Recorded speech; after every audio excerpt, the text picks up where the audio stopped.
सकाळ माध्यम समूहाच्या वतीनं आयोजित करण्यात आलेल्या वाशीच्या सिडको एक्झिबिशन सेंटर इथं 18 संतांच्या भव्य पादुका दर्शन सोहळ्याचा कार्यक्रम इथे सुरू आहे आणि या कार्यक्रमाला सबंध महाराष्ट्रातनंच नाही तर महाराष्ट्राबाहेरच्या राज्यांमधनं सुद्धा अनेक भक्त भाविक येत आहेत आणि या संतांच्या पादुकांचं दर्शन घेत आहेत. आपल्यासोबत आहेत एक असं जोडपं जे आपण म्हणूया दिसायला जरी म्हातारं वयोवृद्ध दिसत असलं तरी त्यांच्यातली ऊर्जा ही अगदी असीम अशी आहे, कारण अगदी गोव्यातनं आलेले आहे. आपल्याबरोबर एक जोडपं आहे, आपल्याबरोबर आहेत लोटलीकर दाम्पत्य. माझ्यासोबत आहेत उषा लोटलीकर, आजी आहेत 87 वर्षांच्या आणि माझ्यासोबत आहेत आजोबा. सरांचं नाव आहे चंद्रकांत लोटलीकर. आजोबांचं वय आहे जवळपास 92 वर्ष आणि हे दोघेही इथे पादुका दर्शन सोहळ्यासाठी खास उपस्थित राहण्यासाठी इथे आलेले आहेत. या दोघांशीही बोलणार आहे. सगळ्यात आधी मी आजीशी बोलते. आजी, कसं वाटतं तुम्हाला? तुम्ही इथे आलात? छान, फारच छान. देवाचं सगळं मन सोक्त झालं. तुम्ही कसं आलात इथे आणि तुम्हाला मुळात माहीत अच्छा गाडी कुणी आणलं तुम्हाला? ना मुलाने मुलाने आणलं. सकाळी पेपरात वाजलं लोकसत्ता, पण आम्हाला वाटतं की आता जाऊन बघूया. म्हणजे गर्दी असेल. मुलगा म्हणाला हरकत नाही, आम्ही जाऊया. त्या मुलानं आम्हाला घेऊन आला. आम्हाला आवडलंच. आम्हाला सगळ्या पादुका आम्ही रोज पेपर वाचतो आणि हे पुस्तकं पण वाचतो. सगळी सगळ्या ह्यांची आम्ही वाचतो, आम्हाला माहिती आहे.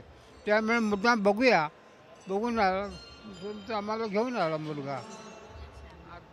आजोबा मला एक सांगा, तुम्हाला कसं वाटलं? 18 संतांच्या पादुका इथं एकत्रित दर्शनासाठी ठेवण्यात आलेल्या आहेत. कधी वाटलं होतं की आपण एवढ्या 18 संतांच्या पादुका एकत्र त्यांचं दर्शन घेऊ? नाही, आम्हाला वाटलं नव्हतं कधीच की एवढा पादुका आम्हाला दर्शन देईल म्हणून. पण एकदम पेपरात वाचल्यामुळे आम्ही सहज म्हटलं आम्ही जाऊया, बघून घेऊन येऊया. तर मला चल आम्ही घेऊन जातो तुम्हाला.